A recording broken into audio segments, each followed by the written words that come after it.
Can we just like start shaking Yeah. a little bit?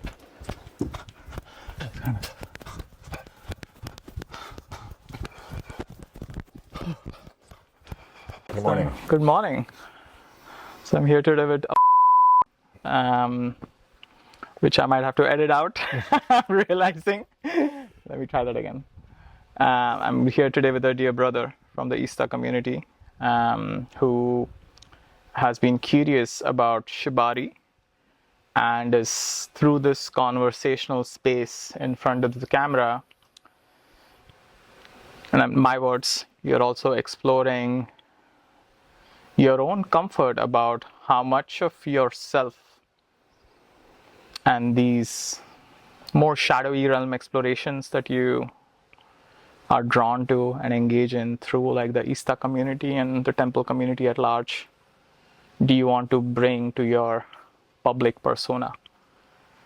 And there is a beautiful similarity that I feel in like the theme of the subject we are talking about and this exploration that I see for you. And for myself, I'm excited to have your authentic curiosity and your capacity to speak this language of energetics and metaphysics to bring out how I orient towards Shibari. And I'm curious to see what emerges through that. Yeah. Yeah, that's true. So for me, there's a lot of curiosity around as a engineer mind to think through the mechanics and the logistics, the technicalities. That's always fascinating to me, like as sort of a Boy Scout kind of person. It's like, well, what are the knots and what are the, but then there's the deeper curiosity around the energetics. I'm, in a few temple containers, there's a leave it to the universe choosing of an object, for example, and often there's a kink-oriented object like a whip or a collar, and I've never been drawn to those objects. I want to be clear as I go deeper into this work that I'm not writing anything off that I might actually really like, just because there's a story around it or some, maybe shame or something that I haven't explored, something that's hiding behind something for some reason. Yeah, I want to presence that there are some people working on the pool, and that might bring in moments of distraction. And the way I orient in these like temple conversations podcast series is that is the experience of a temple. We are trying to create an intimate container of conversation between us. Right. There are like distractions around, and how do we not get angry at the distractions, welcome them as a part of life, the music of the Spanish language floating by, and still connect in the manner we want to connect to. And like there's, as I said, that the music of Spanish floating by, like it shifted something in me. It could shift, absolutely. So I loved I loved what you shared, and in service of like the intended like two-part series for this, which is you asked some questions before and then you asked some questions after. I want to start there, like what is like the top question in your mind about Shibari, like what comes up? I think the burning question, like this started with me asking you to like do it to me. And I think that underscores, I sense that it maybe underscores like a naiveness around what is happening. So I really want to know what the energetics and what the exchange of sexuality or what's happening in that container for you and for the other party. Interesting. Yeah, thank you for framing it in that context of how this emerged. And I have primarily done, I'm trying to think if it is like exclusively, we have primarily done Shibari with like women that I'm attracted to. Okay. That's the truth. And I've considered becoming a Shibari practitioner, and which kind of broadly fits under the umbrella of sex work in a way, because there is a strong societal link between Shibari and the contracted notion of sex as it exists in the normie world, and not like the fuller, expansive ways of eros as life force as we try to explore in these communities.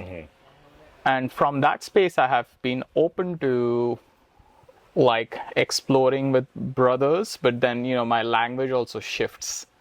It's like I emphasize that it's like a transmission to a brother of what this practice feels like for me. And when I'm doing Shibari in a space where I'm not as erotically alive, because I'm not that attracted to the person I'm tying up, I notice that it is primarily like me guiding them into relaxation. And because I'm kind of somatically connected to them, I'm also just like relaxing. And I just love non-verbal connection spaces, like where like I notice that when I speak, I tend to get like dysregulated. Very like it's been a thread in my life where I'm like often noticing that if I speak from a place of excitement, like when life energy is like moving through my throat, it creates some like dysregulation often. And I have some theories about it, like my excitement is linked to my anxiety. It's like the same energetic frequencies, and somehow like when I'm getting too excited in speech, all of my energy feels contained here. Whereas when I'm in like non-verbal spaces, like dance, even as I speak about it, like my voice tone has changed, like I've dropped in. I just feel like my life energy is all in the entirety of my body as much. Same with Shibari. So then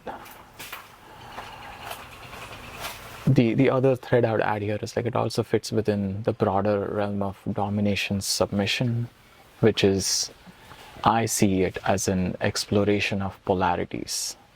Like how do you and me like really stretch out the poles that we inhibit relationally to create like a relational space between us that has sometimes felt like when that polarity is established between me and another human, like the domination, submission, and it creates this like vortex energetically where everything just dissolves in like that moment, and all of like anxieties and worries about like future, past, like just dissolve into that moment. Now this is also true for me when I'm exploring Shibari with someone I feel sexually attracted to. And from that space of like dropping in, like relaxing, there is space for and I'll say that there is like almost phases here, right? Like there is I think I like demonstrated to you yesterday, like I'll start the container with just like some light touch and like breathing together and allowing my belly to relax. This is when my belly is tight, I'm anxious. This is like when my belly can relax, and when my belly can relax, their belly can also relax. I'm like kind of bodily connected to them. And from there, it's like a practice of some of the technicalities of Shibari come in, where I'll often like bring their hands in a prayer position forward. And you know, there are these subtle physical nudges towards submission. It's really subtle. Like the session I started yesterday, and I'll often start the sessions in this way where the sub is like seated and I'm standing. Or if they're kneeling, then I'm like kneeling, but I'm like standing up, like I'm not fully like seated. And there's like just subtle physicalities of power differential that brings in. And then if I fold their hands and it's pointing towards me, that is also adding like a physical power differential. And there is a lot of these subtle, I would say, escalations of power differential in the form of Shibari that I practice. And I think broadly domination submission also has these like physicalities. Like there is this mode where like Shibari doms will ask like the sub to like kneel and like bend over and have their like hands stretched out as if they are at a temple, and then they'll enter and there is a lot of these like exploration of like in what physical form are we like surrendering naturally. And there is something about this hand position that has that, like start tying there. A very common tie is like tie the hands, wrists, bring the hands to the heart, and then like really like tie around like very tightly, so you're like kind of constrained in this. And if you like just take this position, for me it like evokes this like, oh my god, I'm like surrendering. Like there is, I'm like I'm trapped and I'm surrendering, and I'm also devotional because my hands are like folded. So there are all of these like subtle ways to bring forth the body's natural surrendering mechanisms. I want to take a pause there to feel, if some curiosity thread is arising in you with what I've shared so far. So I'm hearing you say that there's a quieting aspect to it, that the words fall away. So it's just maybe in your practice, it's more of a silent or quiet process. That it's an exploration in power dynamics, but it's also an exploration of devotion, worship, maybe, and that it is something that is like provides like a sexual arousal for both parties. So, well, we've talked about your side. Yeah, well, I guess it's like, let me finish the skeleton of it, and then we can dive more into specific curiosities. So then again, it got into like so I described the first section, which is just connecting bodily, breathing, relaxing. Then like the knots start at some place. And, and it's almost like there is the breathing, grounding trajectory of the work, and then there is the sensual arousal trajectory of the work. So even as I'm like entering a space, like I allow my eyes to really admire the beauty of the human who's sitting in front of me, like really allow my eyes to like wander and like rest. And inherently in the eyes taking in the beauty of the human that I'm witnessing, and this is something I feel I have capacity for, independent of like whether I'm erotically attracted. Every human body is like so beautiful. There's like so much to observe in that moment of silence, quietude. Like even right now, as I'm like observing you, there is like this light glancing of your cheeks, and like there's a specific pattern your beard makes. It's just it's beautiful. It's like a beautiful manifestation. Like that's how like it evokes this like beautiful artist like inspiration in me. And like I'm allowing those things to emerge. And there could be like a light touch. So there's like a little bit of like sensual emergence as I'm like grounding also simultaneously, constraining. So there itself is a polarity of like grounding more, constraining more, and like alivening, enlivening sensuality. Got it. And now where it goes to depends upon the discussed boundaries. Sure. Like where the sensuality, because the way I see it, like there is the, yeah, like with brothers, like I'm very comfortable doing something like this. Like I would also like be very comfortable like doing that. Like I've explored just yeah, there's like a distinction that lives in me of like sensual touch and sexual touch. And Sure. Yeah. and I would say like that distinction is, It's very hard to describe. yeah, it is hard to describe. It's like sort of like, for me, it's the difference between maybe like arousal. Yeah. Like sexual, and for me is like we're entering into the field of arousal, Yeah. and we're beginning a journey that may have like a climax. Right, right. Where sensual feels like almost the world of foreplay, like exploration, open-ended, Yeah. pleasure. Yeah. But the way I'm oriented, yeah, that and the way I'm oriented to it in this domain, I'm just like thinking of past experiences. Is that, yeah, like when I'm not attracted erotically with a human and I'm exploring some flavor of touch with them, Right. there is this like clarity of like, oh, this is the domain it Yeah. lives in. And I feel, yeah, I can receive it, feel nice about it, and if there is like a clean clarity, if I can, it's edgy for me in different ways, like Right. yeah, with women that I'm not feeling erotically attracted towards, with brothers, if there is like a moment of touch, like there is like an edginess. There is a lot of like my repressed trauma that starts like jiggling in different ways.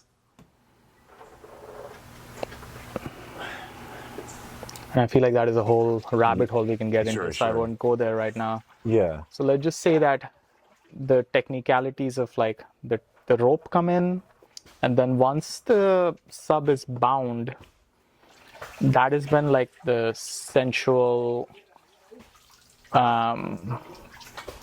yeah, just like light sensual touch, like really feeling in. And the way I orient is like I really want to understand this person's pleasure map, like what gets them off. Right. How are they responding to different touches, and what is the universe of touch that is available between us, given the boundaries that we have set into play. I'll bring out like fruit sometimes. That's a very playful, like safe way of playing before I get to know someone. If they're into it, like feed them fruit, feed them water, like tease them a little bit with it. Like I've like sometimes brought a fruit out, I'd like tease them and then just sat in front of them eating it, and they can kind of feel like, oh, like what it's like there's a little bit of like play of in what little ways can I activate you, like that is. And we have spoken about the provocateur persona that we both can embody or present, and it is that play. It's like, how can I provoke arousal, agitation, and like play with that. Right.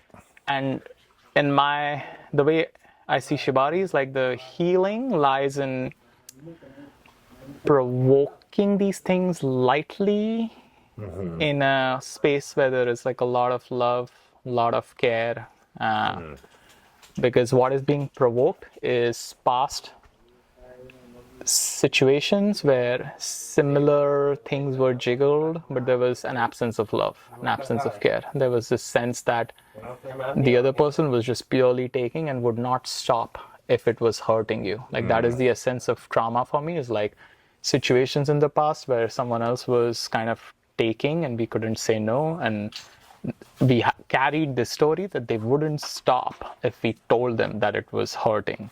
And in some cases, that story was true. Like if I was raped as a child, and if I had said, I don't even remember if I had said no, but I was like weeping and crying. So it was, pretty obvious that I was not enjoying it, and they did not stop. So in some cases, it is true. Yeah. But then there is also other cases where this continues, like the scenario we were talking about yesterday, where you felt like, oh, described a situation, which I won't share the details of it, but you described a situation where you're like, oh yeah, I felt like I was out of my boundaries. But at least I don't have clarity of whether if you had voiced it in that moment, how it would have been received. And it might have been received beautifully. It would have been like, oh, I'm so sorry. Like I had no idea. It seemed like you were enjoying, so we can pause here. Like, so that is the play in a way. It's like, how do I activate arousal? And for so many humans, sexual arousal, like as it starts moving, like the eros life energy starts moving and it hits different blocks. And these blocks can be from sexual trauma, neglect, physical trauma, but these blocks keep getting hit, and there is like, but it's like if you get aroused, you hit that block and there is something there. So then the exploration is, how do I take someone to the edge and then be there? I see. And to close that out, like one of my edges in this work is like when I am doing it with women I'm attracted to, which is what I've been doing mostly, it can create these like really challenging circumstances where they start fawning and they're actually, it's past some boundary.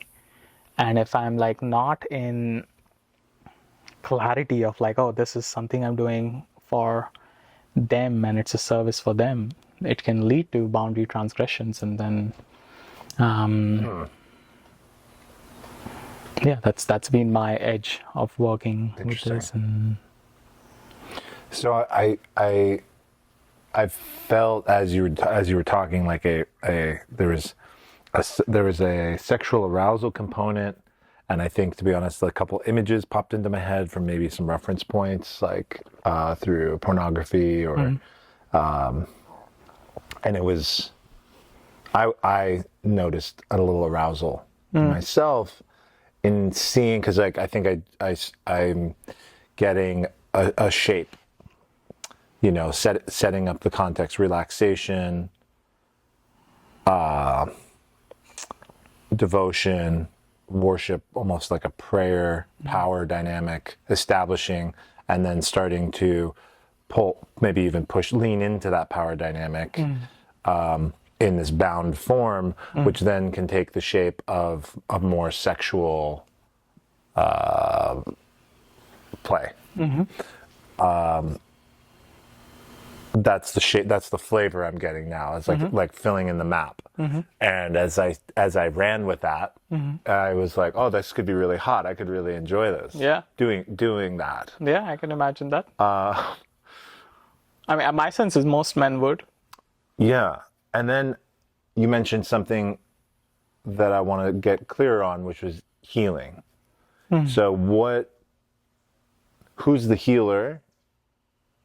How is that relationship established? Who's doing the healing and what are they healing?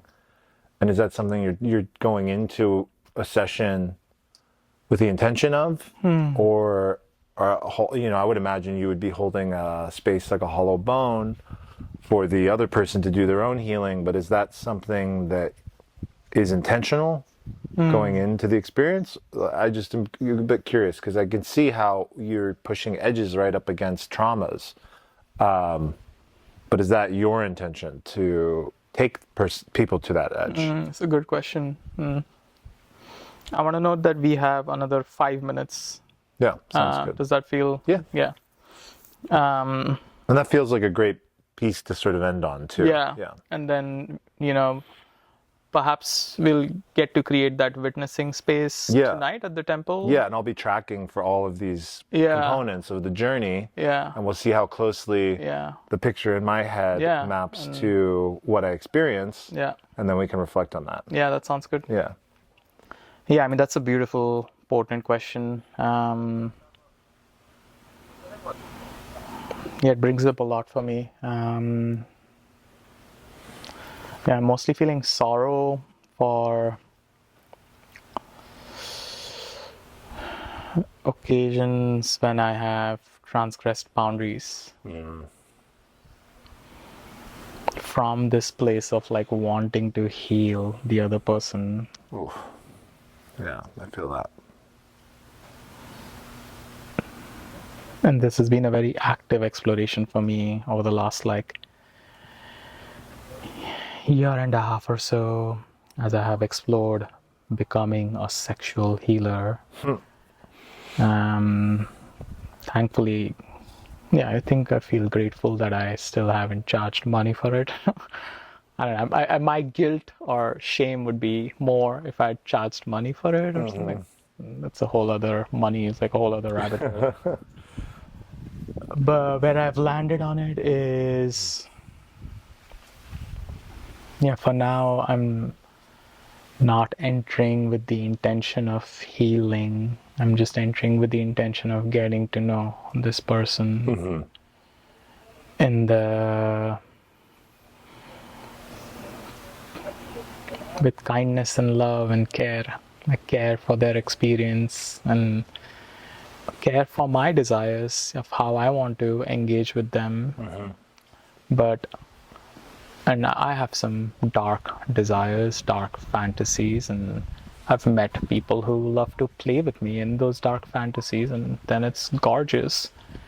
And sometimes my dark fantasies emerge before that person is ready to, and I notice myself like already like moving in that direction, and then there is like a pullback. So far, at this point, I'm not, like, I think just loving sexual connection has great healing potential for any two humans involved in it. Yeah. When it is consensual, when it is like driven by desire of both humans, when there is this mutual understanding of like, I'm willing to just pause this, like, you know, if something is coming up for you, like, we don't have to rush past anything. We can just like be here, we can just be silent and quiet, and I'm also curious to know what is going on for you. You know, if there is that understanding, engaging in eros can be like beautifully healing any kind of eros. You don't have to heal someone else, and I'll say that healing heals the healer too. So it's like just dropping, and I've noticed this in many situations where I've like, in this past year especially, where I've gone in and like, oh yeah, this woman, I'm attracted to her, and I definitely feel like there's ways I can heal her, and I've gotten into those connections and realized the profound healing it's had for me. And so that's kind of the overall response. There's one thought I have, which is like, for out of the work in the ISTA containers I've done, it's like going into next year, for example, one of my themes or intentions is going to be that I don't have the power to heal anyone. I have the power to hold space for other people to heal themselves. And what's tricky, I think, about the dynamic in Shibari, for example, and any other sort of Dom sub, is you're, like you said, you're leaning into the polarity and the power dynamic. The most authentic form of taking has no boundaries. In some ways, to me, in my head, I'm thinking about the things that I felt the most shame and desire around have been pornography or fantasies around getting exactly what I want at the cost of the other person. It doesn't really matter, like what the impact is to them. And that's that edge where it's like I don't know, I'm imagining like the sensation of like a blade on the skin or something, and then it's like, oh, and now I'm bleeding. Like, it's like that pushing to that point where it's like, ooh, did I go too far?